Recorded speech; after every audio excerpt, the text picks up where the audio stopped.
ಶರಣಾರ್ಥಿಗಳು. ನಾವು ವಾಸಿಸ್ತಾ ಇರುವಂತಹ ಈ ಭೂಮಿ ನಮ್ಮ ಸೌರಮಂಡಲದ ಏಕೈಕ ಜೀವಿಗಳಿರುವಂತಹ ಒಂದು ಗ್ರಹ. ಇದು ತಮಗೆಲ್ಲ ಗೊತ್ತಿರೋ ಹಾಗೆ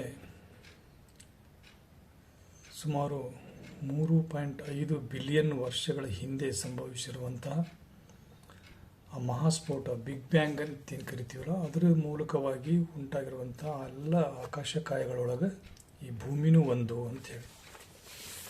ಇಷ್ಟು ವರ್ಷಗಳ ಹಿಂದೆ ಉಂಟಾಗಿರುವಂಥ ಈ ಬ್ರಹ್ಮಾಂಡದಲ್ಲಿ ಸುಮಾರು 500 ಕೋಟಿ ವರ್ಷಗಳ ಹಿಂದೆ ಈ ಸೂರ್ಯ ಅನ್ನೋದು ಇದ್ದಿದ್ದಿಲ್ಲ. ಹಾಗೆಯೇ 300 ಕೋಟಿ ವರ್ಷಗಳ ಹಿಂದೆ ಈ ಭೂಮಿನೂ ಇದ್ದಿದ್ದಿಲ್ಲ. ಈ ಭೂಮಿ ಮೇಲೆ ಸಸ್ಯಗಳು ಬಂದಿರುವುದೇ 200 ಕೋಟಿ ವರ್ಷಗಳ ನಂತರ. ಹಾಗೆಯೇ ಈ ಭೂಮಿ ಮೇಲೆ ಏಕಕೋಶ ಜೀವಿ ಅಮೀಬಾ ಅಂತ ನಾವೇನು ಕರಿತೀವಲ್ಲ, ಅದು ಹುಟ್ಟಿರೋದೇ ಸುಮಾರು 100 ಲಕ್ಷ ಕೋಟಿ ವರ್ಷಗಳ ಹಿಂದೆ. ಈ ಏಕಕೋಶ ಜೀವಿ ಅಮೀಬಾದಿಂದ ಮಂಗನಂತಹ ಜೀವಿಗಳು, ಬಹುಕೋಶದ ಸಂಪೂರ್ಣವಾಗಿ ಬೆಳೆದಿರುವಂತಹ ಜೀವಿಗಳು ಹುಟ್ಟಿರುವಂಥದ್ದು 40 ಲಕ್ಷ ವರ್ಷಗಳ ಹಿಂದೆ. ಹಾಗೆ ವಾನರ ಅನ್ನುವಂಥದ್ದು ಕಂಡುಕೊಂಡ್ಬಂದಿದ್ದು 12 ಲಕ್ಷ ವರ್ಷಗಳ ಹಿಂದೆ ಈ ಭೂಮಿ ಮೇಲೆ. 4 ಲಕ್ಷ ವರ್ಷಗಳ ಹಿಂದೆ ಭೂಮಿ ಮೇಲೆ ಮನುಷ್ಯರೇ ಇದ್ದಿದ್ದಿಲ್ಲ. ಇಷ್ಟೊಂದು ನಮ್ಮ ಈ ಭೂಮಿಯ ಇತಿಹಾಸವನ್ನು ನೋಡಿದ್ರೆ, ಈ ಭೂಮಿಗೆ ಬಿಟ್ಟರೆ ಆಕಾಶದಲ್ಲಿ ಮತ್ತೆ ಎಲ್ಲಾದರೂ ಜೀವಿಗಳು ಇದ್ದಾರೋ?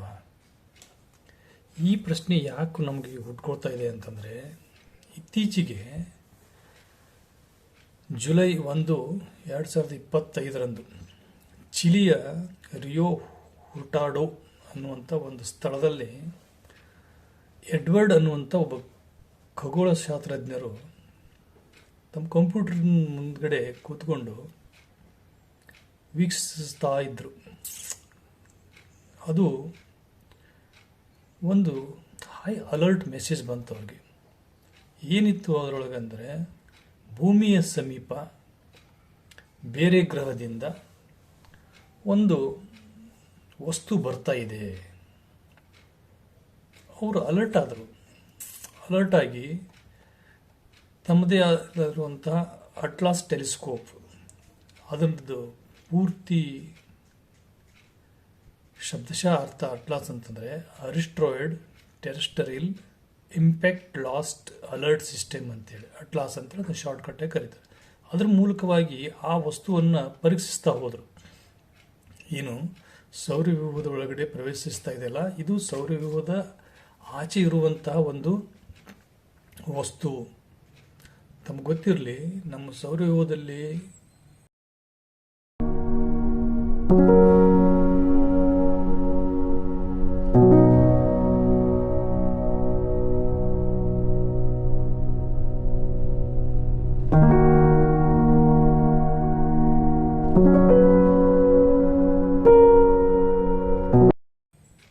ಏನು 8 ಗ್ರಹಗಳು, ಅವುಗಳಿಗೆ ಸಂಬಂಧಪಟ್ಟಂತಹ ಉಪಗ್ರಹಗಳು, ನಮ್ಮ ಭೂಮಿಗಾದರೆ ಚಂದ್ರ, ಮಂಗಳಿಗಾದರೆ ಡಿಬೋಸ್, ಫೋಬೋಸ್ ಅಂತೇಳಿ, ಗುರು ಗ್ರಹಕ್ಕೆ 32, ಶನಿ ಗ್ರಹಕ್ಕೆ 57, ಹೀಗೆ ಎಲ್ಲ ಗ್ರಹಗಳು, ಉಪಗ್ರಹಗಳು, ಇವುಗಳ ಮಧ್ಯದಲ್ಲಿ ಕ್ಷುದ್ರ ಗ್ರಹಗಳು ಅಂತೇಳಿ ಬರ್ತಾವೆ.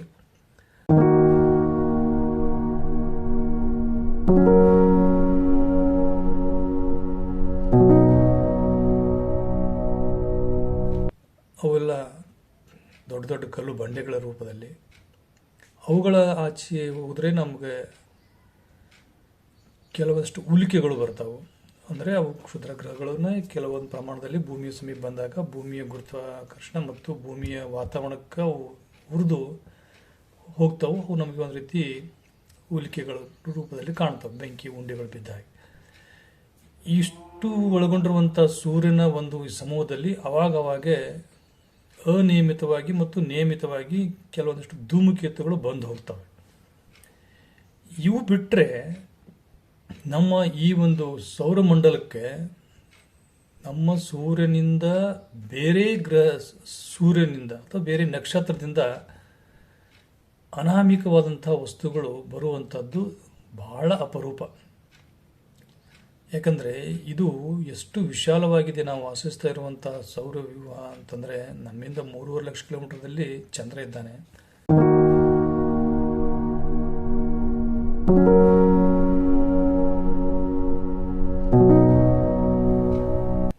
ಅದರ ಆಚೆ ಮಂಗಳ ಗ್ರಹ, ಅದರ ಆಚೆ ಇನ್ನು ಗುರುಗ್ರಹ, ಶನಿಗ್ರಹ, ಇದು ಎಲ್ಲ ಬಹಳ ವಿಶಾಲವಾಗಿರುವಂಥ ಒಂದು ವ್ಯೂಹ ಇದು.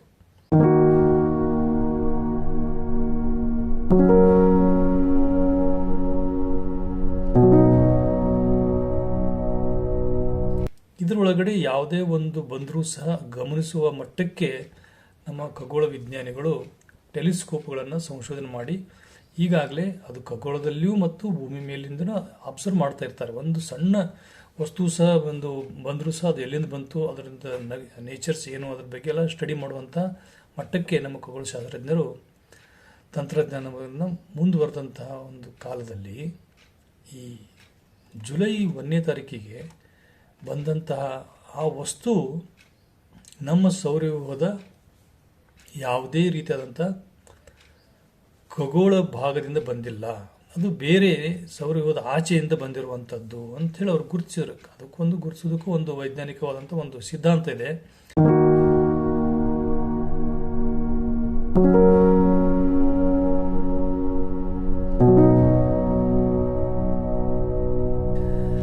ಅವರು ಯಾವ ವಸ್ತು ಭೂಮಿಯ ಸಮೀಪ ಬರ್ತಾವ ಅಥವಾ ಸೂರ್ಯನ ಸಮೀಪ ಬರ್ತಾವಲ್ಲ, ಅವು ಬಂದಾಗ ಎಕ್ಸಿಟ್ರಿಸಿಟಿ ಅಂಥೇಳಿ, ಅಂದರೆ ಅದನ್ನು ಅಂತೇಳಿ ಒಂದು ಸೂಚ್ಯಂಕವನ್ನು ಬಳಸ್ತಾರೆ. ಯಾವಾಗ ಅದರ ಸೂಚ್ಯಂಕ 1ಕ್ಕಿಂತ ಕಡಿಮೆ ಇತ್ತಪ್ಪ ಅಂದರೆ ಅದು ಸೂರ್ಯನನ್ನು ನಿರಂತರವಾಗಿ ಸುತ್ತ ಹಾಕ್ತಿರ್ತೈತೆ. ಅಥವಾ ಟು 1 ಇತ್ತಪ್ಪ ಅಂದ್ರಂತೂ ಅದು ಸೂರ್ಯನನ್ನು ಸರ್ಕ್ಯುಲರ್ ಆಗಿನೇ ಸುತ್ತತೈತಿ ಅಂತ ಅರ್ಥ. ಅದರದ್ದು ಎವರೇಜ್ ಏನಪ್ಪ ಅಂದ್ರೆ 1ಕ್ಕಿಂತ ಕಡಿಮೆ ಇರಬೇಕು. ಆದರೆ ಇದ್ರದ್ದು ಎಕ್ಸೆಟ್ರಿಸಿಟಿ ಎಷ್ಟಿತ್ತಪ್ಪ ಅಂದ್ರೆ >6 ಇತ್ತು. ಅಂದರೆ ಇದು ನಮ್ಮ ಸೌರವ್ಯೂಹದಿಂದ ಬಂದಿಲ್ಲ, ಈ ವಸ್ತು ಬೇರೆ ಅಂತರಿಕ್ಷದಿಂದ ಬಂದಿದೆ.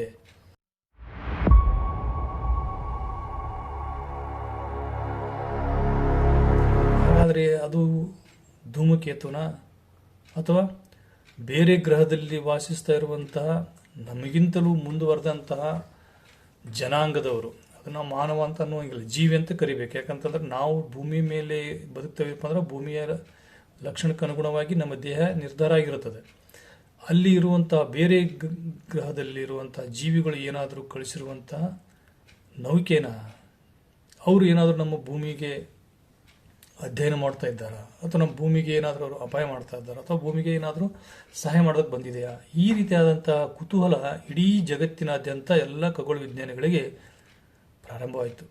ಅದಕ್ಕೆ ಒಂದು ಹೆಸರನ್ನು ಅವರು ಇಟ್ಟರು, ಅದು 3I ಅಟ್ಲಾಸ್ ಅಂತೇಳಿ. ಇಲ್ಲಿ 3I ಅಂದರೆ ಇಂಟರ್ಸ್ಟೆಲ್ಲರ್ದಿಂದ ಬಂದಂಥ, ಅಂತರ್ಗ್ರಹದಿಂದ ಬಂದಂಥ ಒಂದು ವಸ್ತು ಅಂತ ಅರ್ಥ. ಇದಕ್ಕಿಂತ ಪೂರ್ವದಲ್ಲಿ 2 ವಸ್ತುಗಳು ಈ ನಮ್ಮ ಸೌರವ್ಯೂಹದೊಳಗಡೆ ಬಂದಿದ್ದು. ಏನು 3I ಅಟ್ಲಾಸ್ ಅನ್ನುವಂಥದ್ದು ಏನಿದೆಯಲ್ಲ, ಇದು ಎಲ್ಲಿಂದ ಬಂತು ಅನ್ನೋದನ್ನು ಎಡ್ವರ್ಡ್ ರವರು ತಮ್ಮ ಒಂದು ಕಂಪ್ಯೂಟರ್ದಲ್ಲಿ ಕಂಡಿರುವಂಥ ಆ ಬೆಳಕಿನ ಚುಕ್ಕೆ ಆಧಾರವಾಗಿ ಇಟ್ಕೊಂಡು ಅವ್ರು ಗಮನಿಸ್ತಾ ಹೋದಾಗ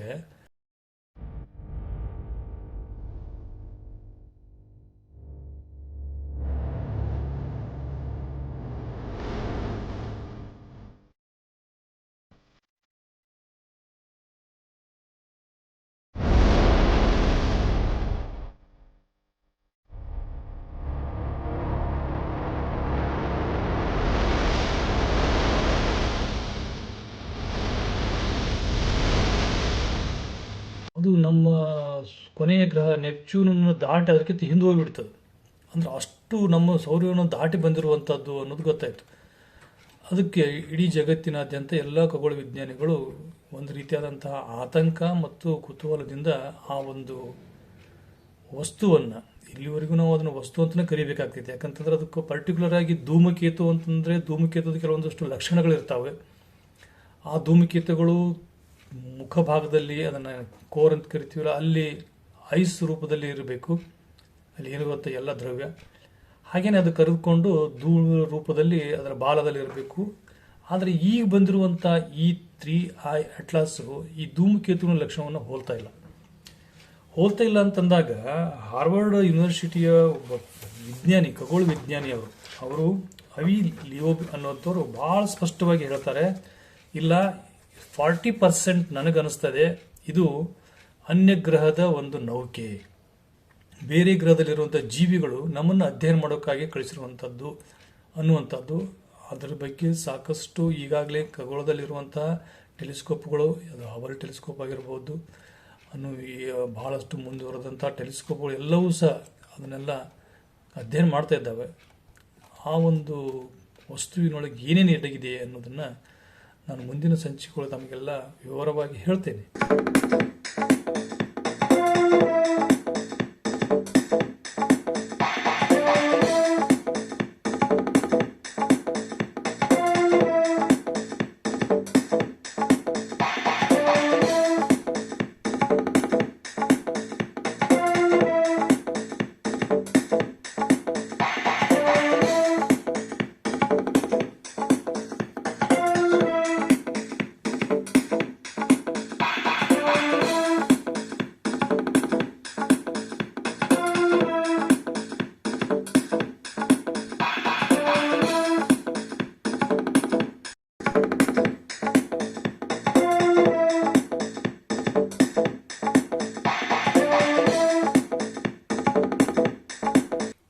ಈ 3I ಅಟ್ಲಾಸ್ ಕುರಿತಾದಂಥ ಮತ್ತಷ್ಟು ವಿಚಾರಗಳನ್ನು ಮುಂದಿನ ಸಂಚಿಕೆಯಲ್ಲಿ ನೋಡೋಣ. ಅಲ್ಲಿವರೆಗೆ ಸರ್ವರಿಗೂ ಶರಣಾರ್ಥಿಗಳು.